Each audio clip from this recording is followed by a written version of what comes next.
जय जय जय जय जय भवानी. पैसे आमच्या हक्काचे, पैसे आमच्या हक्काचे. माझी सर्वांना एकच विनंती आहे का पैसे तर आपल्याला मिळणारच आहेत, पण दम धरा, धीर धरा, काही गडबड करू नका. कारण की गिळलेला माणिक तुम्हाला सुद्धा माहिती आहे. जुने लोक म्हणतात असतात गिळलेला माणिक वाकायला वेळ लागतो, तशी गोष्ट झालेली इथं. माझी एकच विनंती आहे सर्व ठेवीदारांना, उन्हाने चक्कर येता कामा नाही. जिकडं सावलीला जाणं भेटेल तिकडे बसून घ्या आणि पाणी प्या. हे बघा पैसे तर आपले भेटणार आहेत, पण कुणी चुळबुळ करू नका आणि पळून जायचा इथून प्रयत्न करू नका.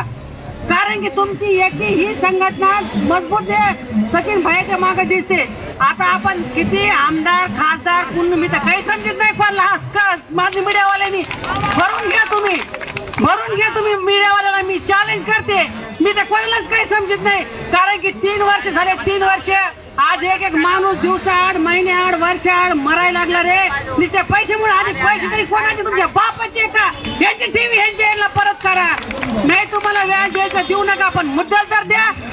तुम्ही जाणून बुजून बळी घ्यायला लागले, बळी, बायाचा बळी. अरे पण तुम्हाला जर ट्रॅफिकांचे जर सवासीचा लागलं ना, तुम्ही 3 तास कुठेही बी जा, तुम्हाला वाचीला कोणी जर बघा, तुमचं कर्म तुम्हाला घेऊन येईल तिथं.